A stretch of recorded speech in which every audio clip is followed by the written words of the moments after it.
সুপ্রভাত বন্ধুরা, শুভ জন্মাষ্টমী। তোমাদের সকলকে প্রীতি শুভেচ্ছা এবং আন্তরিক ভালোবাসা জানাই। আশা করি তোমরা সকলে খুব ভালো আছো, আমরাও খুব ভালো আছি। স্মিত আর রশ্মিত লাইফস্টাইলে নতুন একটা ভ্লগ ভিডিওর সাথে তোমাদের সকলকে স্বাগত জানাই। আজ যেহেতু জন্মাষ্টমী, আজ বাড়িতে নিরামিষই হবে। এদিকে মিস্ত্রিরাও বাড়িতে কাজে লেগেছে, তাই ভাবলাম একটু নিরামিষ ঘুগনিই বানাই। প্রথমে মটর আলু কেটে সিদ্ধ বসিয়ে দিয়েছি। ও পাশে একটু লিকার চা, বিস্কুট, পাউরুটি নিয়ে চলে গেলাম। কি হচ্ছে? ছেলেকে বাটার দিয়ে বিস্কুট খাবে তো? পাউরুটি সেঁকে দিয়েছি, ও খাচ্ছে, আমি এবার খেয়ে নেব। তারপর কালকে পূর্ণিমার পুজোর বাসনগুলো ধুয়ে রেখেছিলাম, ওইগুলো ভালোভাবে গুছিয়ে নিই। আর আজকে কি কি লাগবে সেগুলো বার করে নিই। জন্মাষ্টমীতে অনেক কিছুই করা যায়, কিন্তু বাড়িতে তুমি কি করছো? ইচ্ছে থাকলেও অনেক কিছু হয়ে ওঠে না। তাই যেহেতু জন্মদিন, তাই পায়েসটাই করা হয় ঠাকুরের জন্য।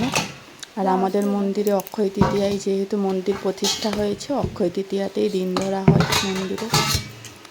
যেহেতু পায়েস হবে, তাই একটা কাঁসার থালা বার করে নিলাম। আর ঠাকুরের জন্য আলাদা এই হাঁড়ি গামলি তোলা থাকে, এতে পায়েস রান্না হবে, তাই ওগুলো ভালো করে ধুয়ে রেখে দেব। চলো, ওগুলো বার করে রাখলাম। এই পাশে ঘুগনিটাও প্রায় হয়ে গিয়েছে।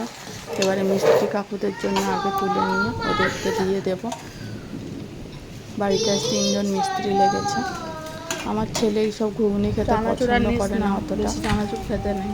মটরটা একটু একটু খায়, ওকে ওই জন্য চানাচুর দিয়ে মুড়ি দিয়েছি। তুমি খাবে ঘুগনি একটু?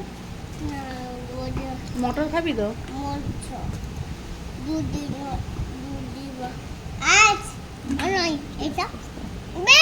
আচ্ছা, আমি বেছে দিচ্ছি মটর।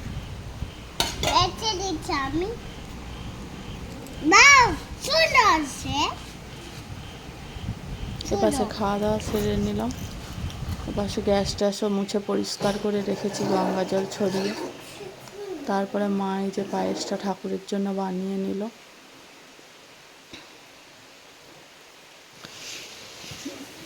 আজকে যেহেতু এখন কাজ বন্ধ থাকবে, বাইরে আর কোনো কাজ হবে না, অতিরিক্ত বৃষ্টি হচ্ছে বলে, তাই আজ ট্যাঙ্কিটা অনেক দিন পরিষ্কার করা হয়নি, বলেও আসে না ট্যাঙ্কি পরিষ্কারের মিস্ত্রি। বাইরে একটু একটু বৃষ্টি চলে এসেছে, খুব জোরে হচ্ছে না, তবু টিপ টিপ করে হচ্ছে। বাইরেটা কি সুন্দর লাগছে বর্ষার বাজারে। তারপরে এই পাশে রাত্রেবেলা কী হবে ভাবলাম, নিরামিষ দিনে একটু লুচি, ছেলে লুচি খাবে বলে বায়না করছিল, তাই একটু হঠাৎ করেই আর কি লুচির প্ল্যানিংটা করা, না হলে রুটি হওয়ারই কথা ছিল। তাই একটু অল্প করে লুচি হয়ে গেল।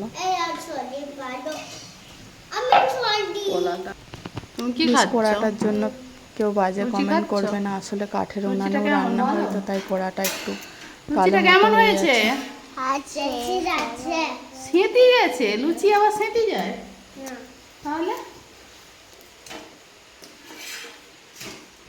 আজকের মেনুতে রয়েছে লুচি, সেবেলার একটু সবজি রয়েছে, আর মিষ্টি ছিল ফ্রিজে একটু। আজকের ভিডিওটা এই পর্যন্ত। যদি ভালো লাগে লাইক, শেয়ার, কমেন্ট এবং সাবস্ক্রাইব করে দিবে। Bye bye.